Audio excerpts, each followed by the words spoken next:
സുരേഷേ ഒരു സംഭവം അറിയട്ടെ എനിക്ക്. നമ്മളെ ഈ നമ്മളെ ഗവൺമെന്റ് ഉദ്യോഗസ്ഥന്മാരുണ്ടല്ലോ, അവര് ഓഫീസിൽ പണിയെടുക്കുന്നതിന് തട്ടിപ്പേരാണ്.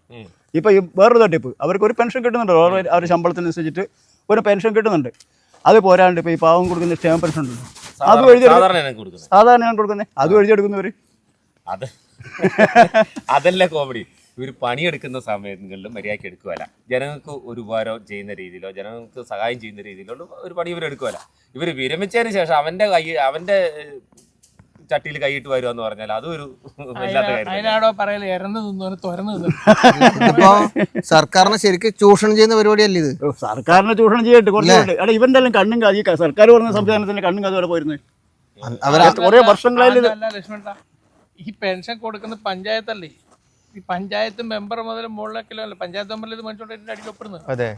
അപ്പൊ അവരറിയാണ്ട് പെൻഷൻ കിട്ടുന്നത് അല്ല. അത് ഇതൊരു കൂട്ടുകച്ചവടം, ഇതൊരു ഉദ്യോഗസ്ഥ ലോബി തമ്മിലെ പഞ്ചായത്ത് ഉദ്യോഗസ്ഥന്മാർ അറിയാണ്ട് ഒരു കാര്യം നടക്കില്ല. അത് എന്തുകൊണ്ടാന്ന് ചോദിച്ചു കഴിഞ്ഞാല് നമുക്കറിയാം സാധാരണ ജനങ്ങളുടെ കാര്യങ്ങൾ എന്ന് പറഞ്ഞാൽ ഒരു രീതിയിലും നമ്മൾക്ക് അതായത് കൃത്യമായ രീതിയിൽ ക്ഷേമ പെൻഷൻ കിട്ടുന്നില്ല എന്നുള്ളതാണ് ഒന്നാമത്തെ കാര്യം. അതിന്റെ അകത്തൂടെ കൈയിട്ട് വാരി സാധാരണ ജനങ്ങളെ ബുദ്ധിമുട്ടിക്കുന്ന ഈ ഒരു നടപടി അത് നമുക്ക് ഒരു കഴിയില്ല. പക്ഷേ പ്രൊഫസർ മേടിക്കുന്നുണ്ട്, ചെറിയ ശമ്പളമല്ലേ ഉള്ളൂ.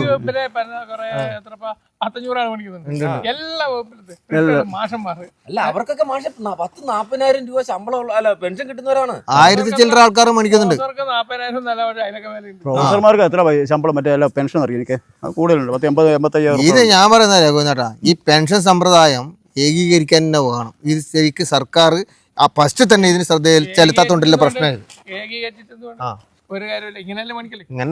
അല്ല അങ്ങനെയല്ല, അനാവശ്യമായിട്ട് മേടിക്കുക അധികമായ കാരണം അവർക്ക് വിരമിക്കുമ്പോൾ കിട്ടുന്ന ശമ്പളത്തിന്റെ ആ ഒരു അനുപാതമായിട്ടാണ് പെൻഷൻ കൊടുക്കുന്നത്. അതൊക്കെ കൊണ്ട് എല്ലാ ആൾക്കാർക്കും ഒരു മിനിമം പെൻഷൻ എനിക്കും കിട്ടണം, നമുക്ക് ജീവിക്കാനുള്ള പെൻഷൻ. ഈ 1600-1700 കൊണ്ട് നമ്മൾ തുച്ഛമായ പൈസ കൊണ്ട് മേടിക്കാം, നമുക്ക് ജീവിക്കാനുള്ള ഒരു പെൻഷൻ സർക്കാർ. ഒരു പാവത്താൻ 50,000 ഒരു വണ്ടി ഓടിച്ചിട്ടുണ്ടെങ്കിൽ ഒരു പെൻഷൻ ഇല്ല, അതിന് പറഞ്ഞിട്ടുണ്ട്. പക്ഷെ അതെന്നറിയാം, ഈ BPL കാർഡിന്റെ പ്രശ്നം വരുമ്പോ ഒരുത്തന്നെ ഇപ്പൊ ഒരു കാറ് മേടിച്ചു, ഓൻ കാറ് മേടിക്കും ചിലപ്പോ ഒരു 25,000 രൂപയുടെ മോഡൽ കുറഞ്ഞ 800 ആയിരിക്കും നമ്മളെ വണ്ടിയാണ്. അപ്പൊ എന്ത് ചെയ്യുന്നറിയാം, വേറെ 2 ലക്ഷം രൂപയുടെ ബൈക്ക് മേടിച്ചു, ഓൻ BPL കാർഡിൽ ഉൾപ്പെട്ടു, മറ്റോൻ തള്ളി. ഇതെല്ലാം മാറ്റേണ്ട സമയം ഒരുപാട് കഴിഞ്ഞു. അല്ല മറ്റൊന്ന് കാർ മേടിക്കുന്ന സമയത്ത് ഇത് മേടിച്ചാ പോരെ? മതി കയ്യിലിരിപ്പ് മോശമില്ല. അപ്പൊ പിന്നെ BPL നോക്കുമല്ലോ. കാറിലുണ്ട് അതന്നെ. മാരുതി 25,000 ഇപ്പൊ മോഡൽ പറഞ്ഞ വണ്ടി കിട്ടും. ബൈക്കിന് എത്ര പൈസ ഉണ്ട്?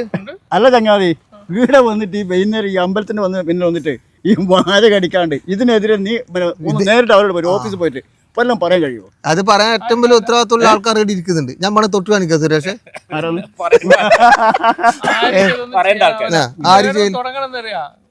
ഇത് പണ്ടത്തെ ആളുകൾ പറയുന്നതൊക്കെ മാച്ചുകൊണ്ട് അടിച്ചിട്ട് ചാണകം തെളിക്കും. ആദ്യം പഞ്ചായത്ത് മെമ്പർ അല്ലേ ഇതിൽ ഒപ്പിടേണ്ടത്, അങ്ങനല്ലേ? ഈ പെൻഷന് പഞ്ചായത്ത് മെമ്പർ ഒപ്പിടേണ്ടത്. പിന്നെ അവർ അന്വേഷണത്തിൽ വരും. പിന്നെ ഓന്റെ വയസ്സ് തെളിയിക്കുന്ന സർട്ടിഫിക്കറ്റ് കൊടുക്കുന്ന ഡോക്ടറാണ്, ഇത് കൊടുക്കണം. ഇവൻ ആണെന്ന് പോലെ തുടങ്ങണം. അതല്ല മാഷ, ഞാനൊരു കാര്യം ചോദിക്കട്ടെ. നമ്മള് സാധാരണക്കാരന്റെ ഒരാള് ഒരു പെൻഷന് പോകണമെങ്കിൽ എന്തെല്ലാം നൂലാമാല. ഞാൻ എന്റെ അമ്മയ്ക്ക് വേണ്ടിട്ട് ക്ഷേമ പെൻഷന് വേണ്ടിട്ട് പോയി ഞാൻ അനുഭവിച്ചാളാണ്. പക്ഷെ ഇവർക്കെന്ന് വെച്ചാൽ ഇതൊക്കെ വളരെ സിമ്പിളായിട്ട്, കാരണം ഒരു പെൻഷൻ കിട്ടുമ്പോൾ തന്നെ അത് മറച്ചു വെച്ചിട്ട് വേറെ പെൻഷൻ എത്ര കാരണം നമ്മുടെ നീതിന്യായ വ്യവസ്ഥയെ കൊഞ്ഞനം കുത്തിക്കൊണ്ടാണ് ഇവർ ഈ പരിപാടി. ഇത് സാധാരണക്കാരന്റെ പൈസ ഇത് എടുത്തു കൊടുക്കുന്നത്. എന്താ ചൂടാവത്തത്? കംപ്ലീറ്റ് ഇവന്റെ പെൻഷൻ അടക്കം ഇവന് മറ്റേ പെൻഷൻ കിട്ടുന്നത് അതായത് ഞാൻ ഇതാ പറയുന്നത്, ഇച്ഛാശക്തിയുള്ള സർക്കാർ ഇച്ഛാശക്തിയോട് കൂടി തന്നെ ഇതിനൊരു പ്രവർത്തിക്ക് ഇതിനെ അടപടലം നിർത്തിക്കണം തന്നെ. പക്ഷേ അതൊന്നല്ല, അവനെല്ലാം വരുമ്പോ അന്നേരം പറയും മറ്റേ യൂണിയൻ പെൻഷനേഴ്സ് യൂണിയന്റെ വില്ലോരാണ്. ഇച്ഛാശക്തിയിലെ സർക്കാർ മാത്രം വേദന കാര്യമില്ല എന്റെ സുരേഷ്. എന്തുകൊണ്ട് ഒരു കാര്യം പറഞ്ഞാൽ അത് നടപ്പാക്കാൻ കഴിവുള്ള സർക്കാരല്ലേ നമ്മുടേത്? എന്തുകൊണ്ടാണ് ഇങ്ങനെയുള്ള കാര്യങ്ങൾ ഇവര് ഇടപെടാത്തത്? അതിന് മുമ്പ് ഞാൻ പറയാം, നമ്മുടെ സർക്കാർ ഓരോ കാര്യങ്ങൾ ഇടപെട്ടിട്ട് അത് വളരെ വ്യക്തമായിട്ട് ശക്തമായ രീതിയിൽ ഇവിടെ നടപ്പാക്കി കാണിച്ചിട്ടുണ്ട് നമ്മളെ.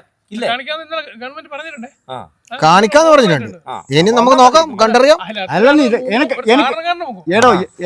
അതിന്റെ അകത്ത് ഏറ്റവും അടിത്തട്ടിലുള്ള എന്താ പറയല്ലേ നിവൃത്തിയില്ലാത്തവൻ അവനെ കുറെ ബലികടാക്കും. ബലിയടക്കം. അല്ല സുരേഷേ, ഇതെല്ലാം കൈ തന്നെ പിലാത്തോസിന്റെ മാതിരി കൈ കഴുകുന്ന ഒരു പരിപാടിയില്ല ഈ സംഭവം. കാരണം സർക്കാർ ചെയ്യട്ടെ. ഇവിടുത്തെ സാധാരണ ജനങ്ങൾക്ക് ഒരു ബാധ്യതയില്ല ഈ കാര്യത്തിൽ. ജനങ്ങൾക്ക് പ്രതികരിക്കാന്നല്ല, ജനങ്ങൾ എവിടെ പോയി പ്രതികരിക്കും? എന്ത് പ്രതികരിക്കുന്നത് ജനങ്ങള്? നേരത്തെ പണ്ട് എന്നാ തൂണ് വരെ കൈക്കൂലി പണിക്കുന്ന ഒരു സ്ഥിതി ഉണ്ടായിരുന്നു പണ്ട്. ഉണ്ടായിരുന്നു. ഇടക്കാലത്ത് അതിന് നല്ലൊരു മാറ്റം വന്നു. എങ്ങനെയാ മാറിയത് അല്ലേ? സർക്കാർ വിചാരിച്ചോണ്ടോ? നാട്ടുകാർ വിചാരിച്ചോണ്ടോ? നാട്ടുകാരൊക്കെ വിചാരിച്ച് അവിടെ നിൽക്കട്ടെ. നാട്ടുകാർ വിചാരിക്കുന്നുണ്ട് ഇപ്പൊ കൈക്കൂലി കാശും കൊണ്ടല്ല ഗൂഗിൾ പേ എന്നുള്ള കാര്യം മറക്കണ്ട. അല്ല ആയിക്കോട്ടെ, അതിനെക്കാട്ടും സ്വർണ്ണക്കടയിൽ കൊണ്ട് പൈസ കൊടുത്തിട്ട് ബില്ല് മാത്രം ഇയാളെ കാണിച്ചാൽ മതി, വേറെ ഒന്നും അതൊന്നും വേണ്ട. ഇപ്പൊ കളി മാറി. ഇപ്പൊ കൊടുക്കുന്നത് സ്വർണ്ണക്കടയില്. മാഷേ ഈ പഴയ അറിയണ്ട, എന്നിട്ട് ആടെ ഒരു ചീട്ട് തരും കള്ളാസില്. ആ കള്ളാസ് കൊണ്ടുപോയിട്ട് ഇയാളെ കാണിച്ചാല് എല്ലാം എഴുതി മാഷെ അതിന്റെ അകത്ത് അത് പഴയ കാര്യം. ഇപ്പൊ പണ്ട് ഈ 5 രൂപയും 10 രൂപയും കൈക്കൂലി മേടിക്കുന്നതിന്റെ കാര്യമാണ് കൈക്കൂലി എന്നുള്ള രീതിയിൽ നമ്മൾ കണ്ടുകൊണ്ടിരുന്നത്. ഇന്നെന്ന് വെച്ചാൽ ഇന്ന് ലക്ഷങ്ങളും കോടികളുമായി. അപ്പൊ അത് സാധാരണക്കാരന് അറിയുകയില്ല ആ സംഭവങ്ങൾ. എന്റെ ഗോയിനാട്ടാ, ഇതൊന്നും മാറണമെങ്കിൽ ഇവിടെ എന്തെങ്കിലും ഒരു അട്ടിമറി സംഭവിക്കണം. ഏത് കാര്യത്തിനായാലും ശരി കയ്യൂക്കില്ലോൻ മാത്രമേ ഇത് കിട്ടൂ. സാധാരണക്കാരൻ കോരന് കുമ്പിളിൽ കഞ്ഞിവെള്ളം എന്ന് പറഞ്ഞ പോലെ തന്നെയാണ് എന്നും ഉണ്ടാവും. ഒരു കാര്യം മാറ്റപ്പെടുക തന്നെ ചെയ്യും. അതെ, ഇത്തരം കാര്യങ്ങൾ ചെയ്യുന്നവരെ കൈകാര്യം ചെയ്യാൻ വേണ്ടിയിട്ട്, അല്ലെങ്കിൽ അവരെ പേടിപ്പിക്കാൻ വേണ്ടിയെങ്കിലും കഴിഞ്ഞില്ല. അവർക്കൊരു പേടി ഉണ്ടാവണം. ഇങ്ങനെ ചെയ്ത് കഴിഞ്ഞാൽ ചോദ്യം ചെയ്യാതെ പറയരുത്. ഇന്നലെ ഒരു നേതാവ് പത്രക്കാരെ കൈകാര്യം ചെയ്യുന്നു.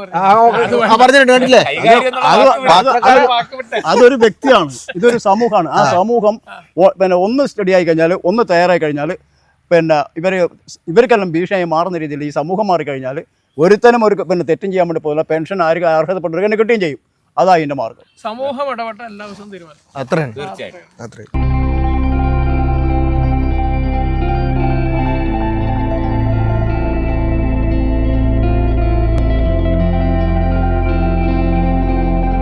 Saint Mary's nursing college Cherupuzha 100% ജോലി ഉറപ്പോടെ nursing assistant, lab technician, pre primary teachers training കോഴ്സുകൾ. ചുരുങ്ങിയ ഫീസ് നിരക്ക്, തവണകളായും ഫീസ് അടയ്ക്കാം. 30 വർഷത്തെ സേവന പാരമ്പര്യവുമായി സെന്റ് മേരീസ് നഴ്സിംഗ് കോളേജ്, അമ്പലം റോഡ്, ചെറുപുഴ. ഫോൺ 9947771550.